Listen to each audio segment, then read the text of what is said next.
In today's video, I'm going to be taking you down a deep, dark, and disturbing road. This road is filled with horror, but fear not, because if you feel like your mind is about to break, don't worry, we're all taking the same ride with you. We won't let anything happen to you now, will we? Because we are going into the dark recesses, the most dark and dim corners of the internet, in search of what it means to be real.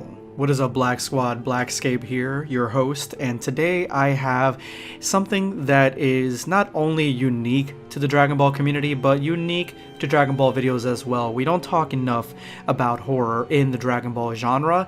We don't talk how it is connected to the reality of Dragon Ball characters, and the only time we ever even see it is in a Dragon Ball live action fan-made movie where they try their hardest not to creep us out, and yet they still manage to do just that. If you really think about it, real life Dragon Ball would be horrific.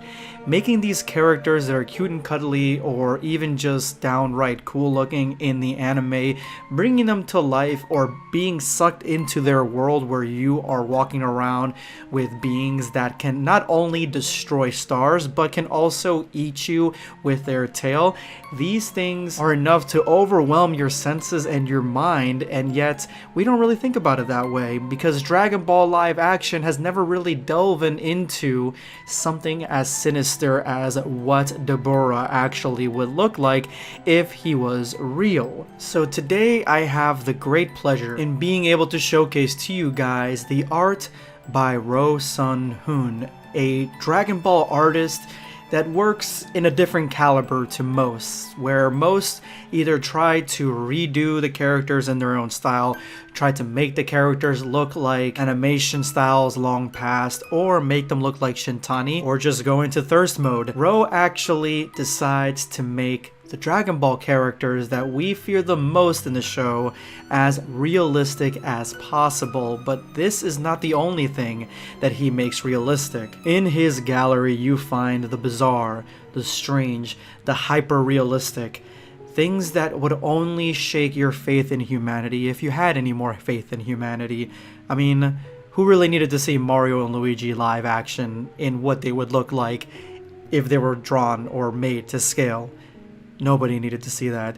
Who really needed to see what the Simpsons physically would look like in our world if they also had human-like skin? I don't know, but I am glad that I'm here to see it because a lot of this stuff is extremely hyper-realistic, but also takes concepts from what we imagine the artwork to look like in real life, and some of them are just straight up real. I mean, there are a ton of sci-fi concepts here that are realistic and look like what you would imagine they would look like if they were real actors portraying these characters, and this brings me to one of my favorite Dragon Ball Z artworks that he's done, and this one is probably one of the most hyperhuman artworks that he has done, and that is Final Form Frieza. To me, if Final Form Frieza actually was real, this is exactly what he would look like.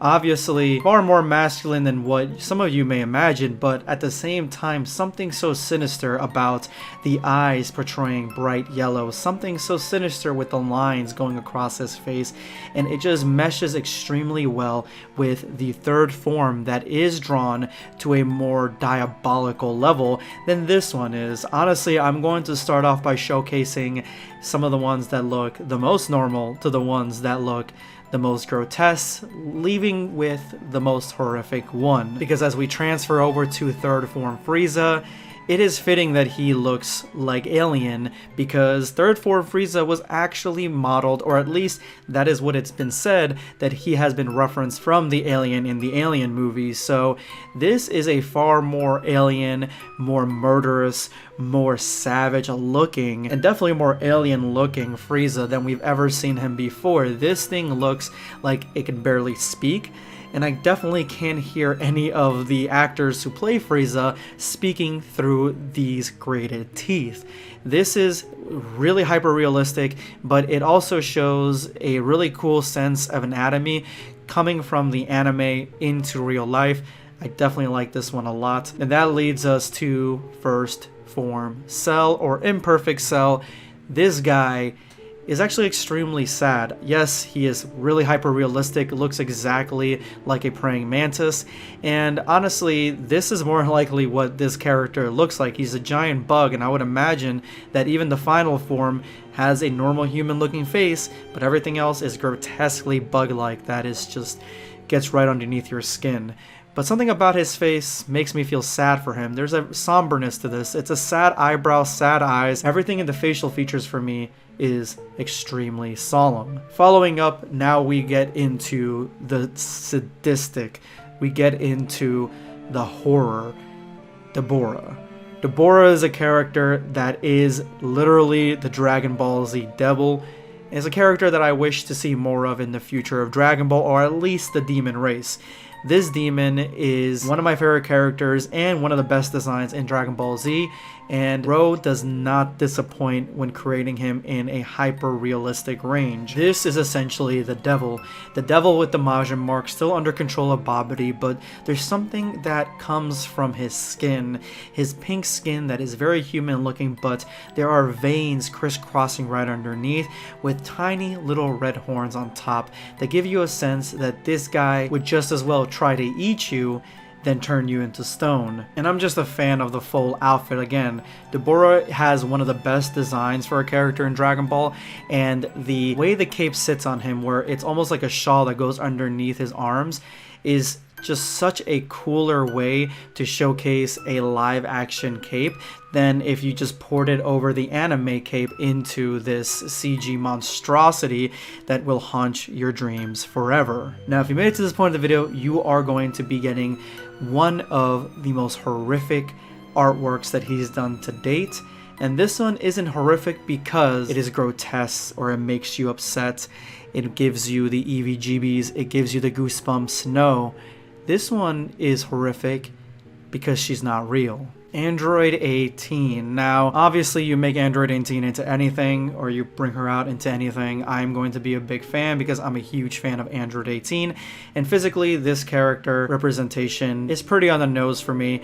The hair is what stands out the most. Android 18 has short hair compared to other characters in Dragon Ball, and a lot of the time she's depicted with much longer hair. This is the first time that I've seen a realistic look at the cut of Android 18, and she's also wearing a choker, which is just one of my favorite things a female can wear. This is by far one of the most horrific designs because it is not real. Anyway, guys, let me know in the comments below what you guys think of this artwork in hyper-realistic Dragon Ball. And I'm going to leave a link to his art station in the description below in the top comment. Ro did a fantastic job with his artwork, and I can't wait to see your replies to it. This is going to be Blackscape signing off. Take care, guys. Subscribe for more content.